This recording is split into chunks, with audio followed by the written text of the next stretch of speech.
know, in my go experience in ahead. reviewing landscape plans and having worked for a landscape architecture firm, as well, planning landscape architecture firm, there's a pretty thorough review of the plant list at the final plan stage. And very, very frequently, whoever is doing the review, whether it's a planner or landscape architect, is making very specific requests or, I wouldn't call it an order, but a request to change things. You're looking at things like salt tolerance for street trees, drought tolerance, Mill Creek. I mean, you should have something like swamp white oak down there. So that type of review, as a matter of course, takes place, and there's suggestions made. And in very, very few instances has a developer really balked at accepting those changes. So we'll get into that. And then there's a few species. I didn't see any on the preliminary plan, but there's a few that when I worked for Tesco, we always tried to avoid, and normally people would acquiesce to our demands. So that will occur, and we'll take a look at where those trees are being planted, whether it's a street tree or some buffering trees or along the creeks, and we'll take an evaluation of that based on the soil and the salt. Salt is going to be an issue, for example. Yeah, no, simply like the river birches that Yeah, were in sure, the yeah, plan, no, the maple yeah, trees, that's, kind of I this think, extensive list, they're all gonna require pretty significant irrigation for, I don't know how many years, but they will. So, trying to be more water conscious in our area would be prudent. So I would propose that condition. I don't know how we're keeping track of these or what we're doing, but. Okay, thank you, Nick. Anybody else? Or Frank it's- is waiting. Frank, oh, okay, Frank, do you want to go now? yeah. Uh-oh, Let me, lose Frank. I got to get you back going here so you can be heard. Try it, start again, Frank. Okay, so as far as lighting goes, I would like to see lights in the intersections, as much as it's It's gonna be aesthetically there. pleasing to, have more darkness. I think with all the e-bikes and scooters and kids flying around at night, I think there needs to be lighting, at least at the intersections. And Norton Lakes was brought up as an example of being fairly dark without many street lights. I can tell you that Norton Lakes at every intersection has lights. The difference is they just don't have that many intersections. They're few and far between. So to me, from a safety perspective, I'd like to see that. And part of the problem when you don't have enough lighting, the residents put lighting in and they start shooting light up in the air, and that creates kind of a monitoring problem for the village because we don't have the resources. So if you're going to have a dark sky community, you don't want somebody putting in a bunch of landscaping with lights pointing to the sky. So, to me, safety supersedes aesthetics, and I would say at the very least, we should have a light at every intersection for those reasons. The landscaping piece, I like what I'm hearing because, Norton Lakes, I'll use as an example, there's still parts of Norton Lakes that don't look complete. And the last thing we want is to put up this, kind of signature subdivision, and then just have it look like it's not finished. So I like what I'm hearing as far as that goes.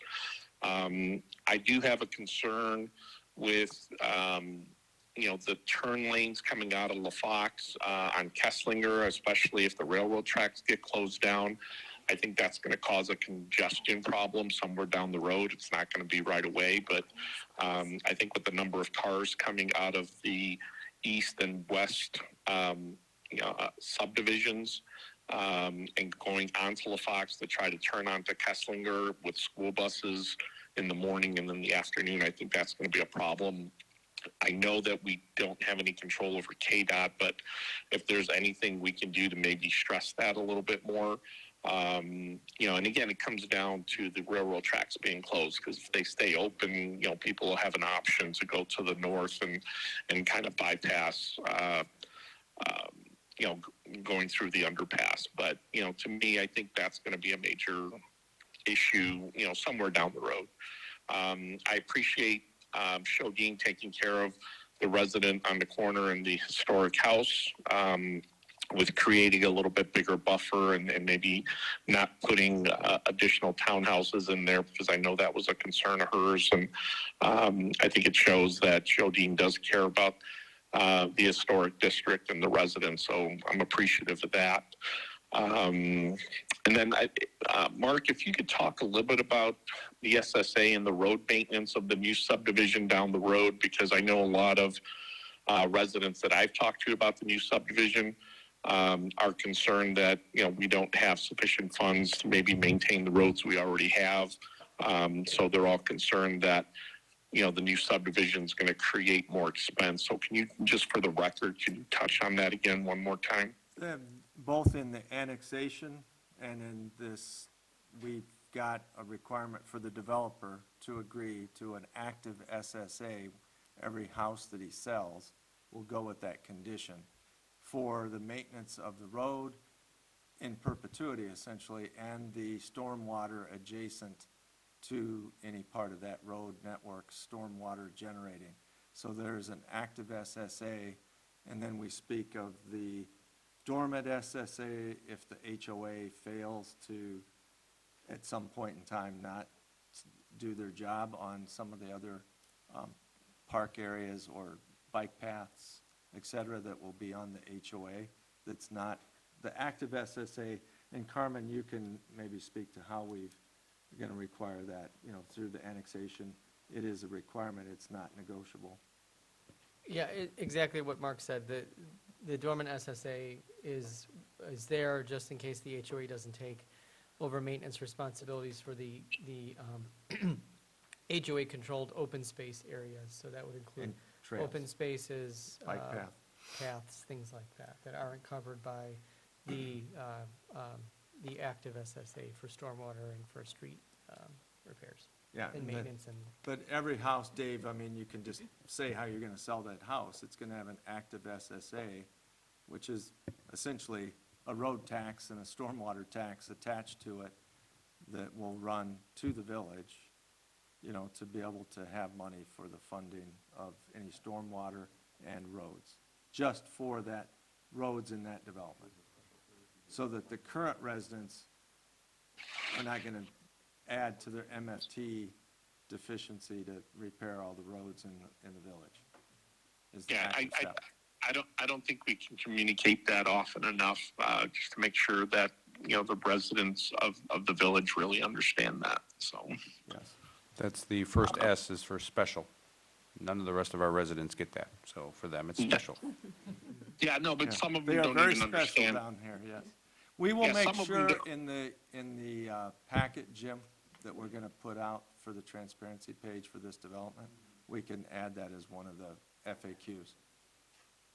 Yeah, I think that'll be important. And, I'm on board also with the connection through the TIF, because giving the historic district residents an option in case something goes sideways, I think is a huge benefit.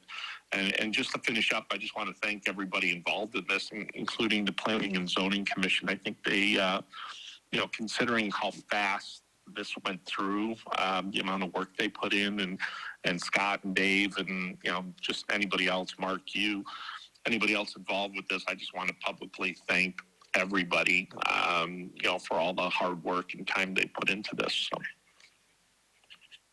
that's it. You're on, Janet. Okay, Janet, go ahead. I just have a couple of small issues. Under the landscape plan, tree preservation survey and plan, What page number was that? I think it is the landscape plan.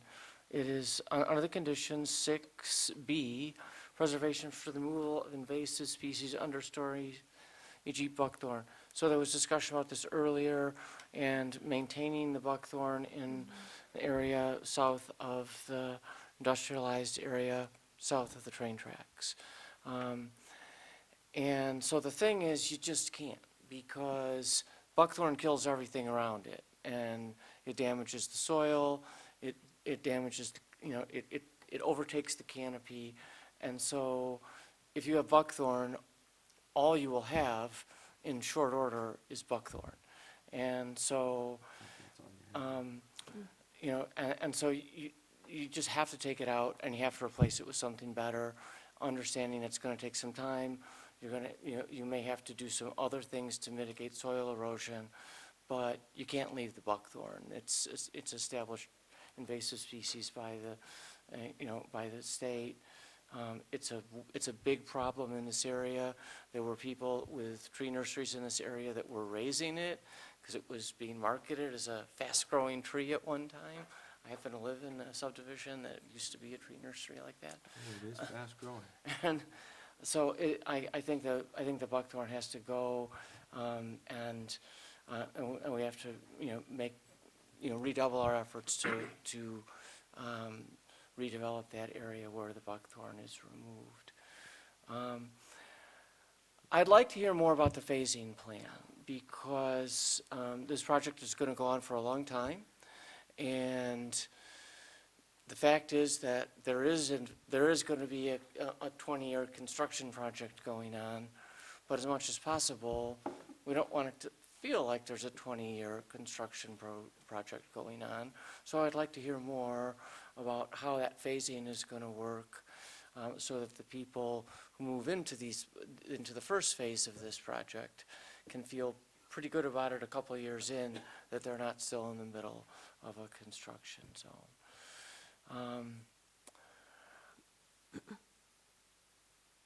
I wanted to just note with the side yard drainage issue that came up earlier, I appreciate that this is something that we try to avoid, and that there's a concern that we might not be able to avoid it everywhere. We'd like to minimize it, but it's something we still try and avoid. The board spent some time, a couple of years ago, dealing with what was basically side yard drainage that was never engineered, planned for, or authorized and installed after the fact. And it's a big problem. So I would much rather have you do it, engineer it properly, even though it might not be everybody's first choice, than to have somebody come in, 5 or 10 years later and wildcat it, like has happened in some other areas.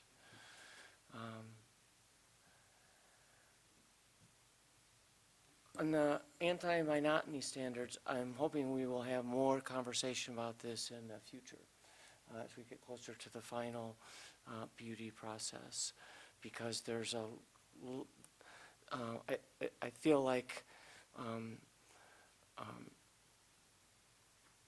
BZO Brown has given us a really good rubric for this, where we have a kind of a methodology to try and minimize monotony. But as part of that, I think we have to look at the kind of simple issue that we don't necessarily face throughout much of the rest of the village, of where cars get in and out of their garages. And so I haven't heard it come up very much in the hearings previous, and I noticed that there have been there's a variety of approaches to it in some other newer subdivisions around the area. So I don't think we want to see a sea of garage doors as you drive into one of these subdivisions, and so trying to find a way to get side load garages wherever possible. And I know it's difficult because we don't have a lot of frontage. And trying to come up with other creative approaches to minimizing the look of these garage doors. We can do a lot of things with garage door design now for not a lot of money with, with engineered materials. And so some thoughtful consideration to the design of garage doors when they're going to be facing the street. Also considering the possibility that there may be a single width garage that still houses 2 cars in a narrow lot. Also seems like a possibility to me. So I'd like to hear more about, outside of the methodology for determining where monotony is existing, I'd like to hear more about what we're going to do, you know, in more detail to make these houses look nice. I haven't heard, you know, much about what the finish is. Would like to echo, trust. So Do you want? Go ahead, Trace. So if I'm looking at the map correctly, is it the three kind of rectangles, are those the three existing lots that we don't have any buffer around? Where the houses go right up to are those the three existing lots?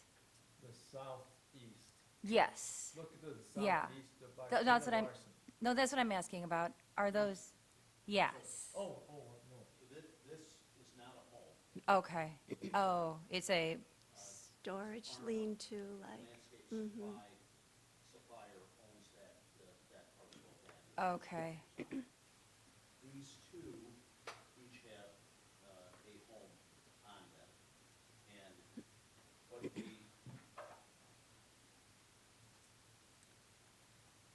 Yeah, if you go to that section sheet, we did there it is. so again, one from Oh, the west okay. to the east, 1, 2, 3. Mm-hmm. This is blown up, so in this red zone, we have agreed to provide trees on the back of each lot in addition to the trees that they're getting on the front. And then the next slide I'll flip to gives you this set. Oh, okay. I thought I'd heard about this plan, and I guess I hadn't seen the slide. Okay. Yep. So, See up at the top where, again, That was Got it. added this morning, that's why you didn't see it. oh, I see. Okay, so we don't have this in our packet. you do not We do not, okay, okay. discuss today. Got it, And we added it this morning. got it, okay. And we, There will be forthcoming a revised landscape plan that will, in these red highlighted areas, identify the additional trees that will be provided. Jim Brown does have it, so Okay, he will great. include it in the packet. We thought you would all want us to do that, so Yeah. we did it ahead of time. I'm guessing that the landowners, they're probably very happy about that. Were there conversations with them, I'm assuming, over the time? Mrs. they were- Anderson was the one that spoke for the two homeowners, Got and it. she's very happy if we did that. That we have, okay, good. I thought there was a plan to do that, so I appreciate that. I hadn't seen it. Thank you. Okay, just in closing, oh, Mike, go ahead. I'm just going to say, reiterate the same from the other trustees, because it doesn't get said enough. Thanks for the effort by staff, by Jim, by Mark, by HR Green, by attorney, by everybody this has been a long haul, and thanks to Historic LaFox representatives too for bringing this concept to us.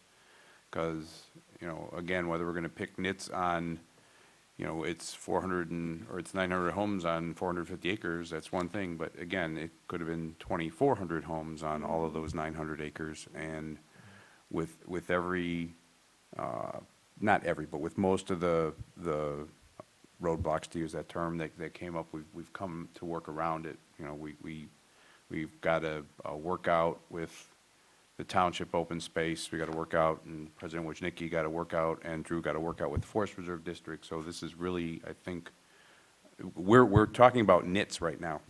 I mean, think about what we're really talking about at this point. This is cool that we're talking about this kind of stuff, to get this level of a development at no real cost of capital to the village at this point. And this is a net, so thanks, everybody. I just want to add to that, just for everybody, you know, we've been religiously meeting every Monday morning. And Dave is there, Drew is there, and Dr. Zander is there, Mark, Carmen, and actually Drew and Dr. Zander were the original people who brought Dave Patzold and Shodine to us, because he's the one who talked about all the different developments that were proposed there. And Drew lives right on Brundage Road, and Dr. Zander in Dillonfield. So, yeah, thank you too for all the help. And I don't think we're done yet anyway, so we'll be seeing more of you. Yeah, go ahead. I'd just like to say thanks to the board, because it is unusual for, the reason we did that is we had Pulte, Right, threat of Pulte hanging over our heads. It's Yeah. terrifying. And so we went to Shodine, not that we want to bring development to the box, but right. if we make it through this, could we do something at half the size? So that was the goal. But the one thing I wanted to say is it's really unusual for the developer and the mayor and the staff and the neighbors, all the people we've talked to sit in a room every Monday morning and work through this. And for me, I really, really didn't want to seem presumptuous to just come to the board and go, hey, we got it all figured out and have this vote for it. So thank you for being understanding, because as somebody mentioned, it did go fast from an outside perspective. But it's been a year plus of those meetings to get to this amount of detail. Yeah, we're not quite done yet, so. So thank you. All right, anything else? I guess what we would do is try to, Jim and I capture from the tape and from what notes, mental and physical, that we've taken, to make some adjustments, to think we've got any tweaks to the conditions that you've mentioned. I think I don't know if I did a vote, I don't know if we're evenly split on intersections everywhere or staying with 18 or 20. I've heard, I don't know, I think I'd need you to tell us which way to draw that, because the 18 that's in the condition from the PZC, or if we add every intersection, that's going to be like, what, 35 or 36, Jim? Yeah. Just do major intersections? Yeah, yeah. Just me. So we'll try I to, agree. tweak it to make sure we've not missed a major type intersection, so there'll be somewhere between 18 and 32, I suspect. And we'll see if that, and we'll draw it and locate them and bring that for your consideration. Would you think we're at the point where we could tell Carmen to spend his legal time to craft the ordinance to adopt for you to consider on the second? Because you can make adjustments. If I didn't get Sure. an intersection, you can add it on the 2nd of December, and we'd be ready to vote. I think that's, so Carmen, Yeah. you won't be wasting your efforts. All right, and Jim and I, Jim? Yeah. Could I just take about maybe 3 minutes and summarize what I heard tonight? Yes, sir. That's correct? So, road widths, we're going to condition as it stands, 28 feet. Streetlights, you just discussed. For landscape plan, we have the addition, somehow we're going to incorporate these 2 new sheets that were revised Yes. today.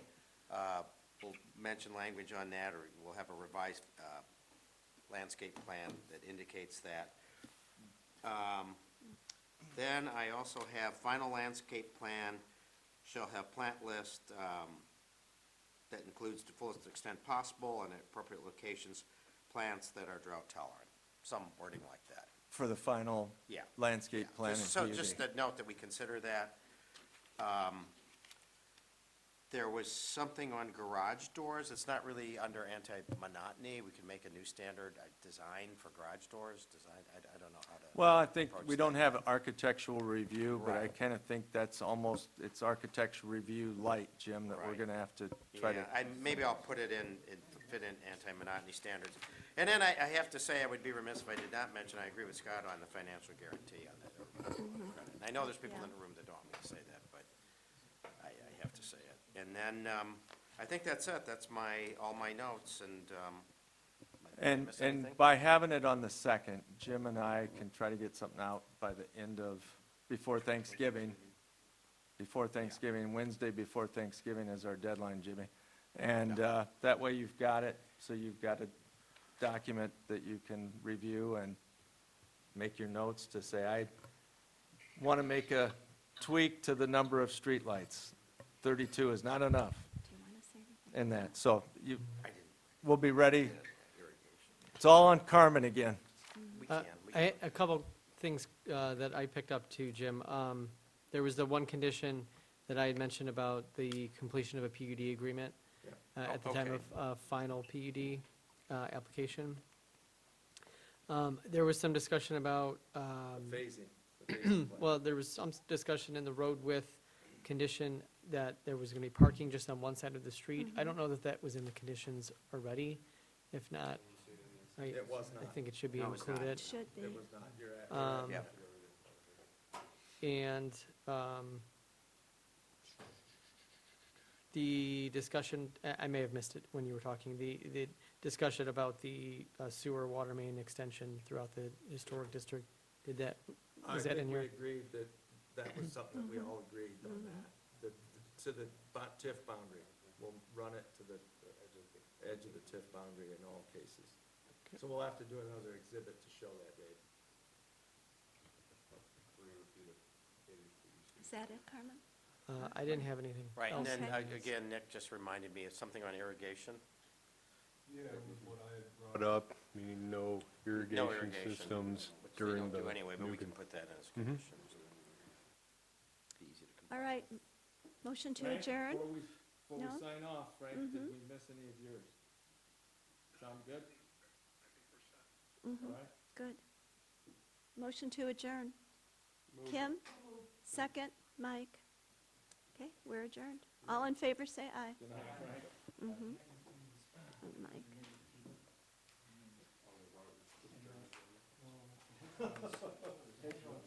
We have another meeting tomorrow night.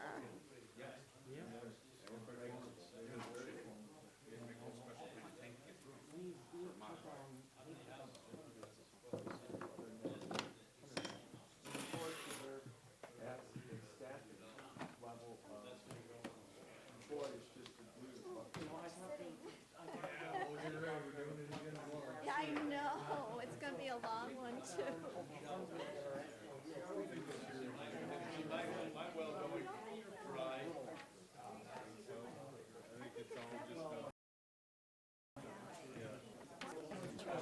Sure. I got the impression from listening to the comments tonight that TIF is a done deal. There's no more debating about it, it's a done deal. It hasn't even, we haven't even gotten, They're all talking about a TIF district. They're Yeah, gonna do this with a TIF district, they're gonna do that with a TIF. well, but it's not a done deal. Listen to Carmen, yeah. we've said it numerous times before, the eligibility report's not even complete. I know, that's why I'm asking, Yeah. because he says it's, they all say, we're gonna do this with TIF, we're gonna do that with TIF. If there's a TIF that's graded, but we don't know what the consultants are gonna say. This area does not qualify for any of the TIF criteria. I mean, the consultants are still reviewing them. I can't tell you one way or the other. All I can say is that the village hired them and they have just started beginning the work. It'll be on an agenda. You check our agendas all the time? Yeah. When we get a response, it'll be on. It's gonna be several months before we get anything. Months? It's going to be quite some time before we get anything from the TIF consultant. And the joint review board meeting won't happen until the spring, more likely than not. It's gonna be quite some time. It's better When that they it say- takes time yeah. and it gets done the When- right way. Typically, Yeah. typically when I hire a TIF consultant, they say no less than 6 to 8 months from when they get hired to when you're reviewing eligibility.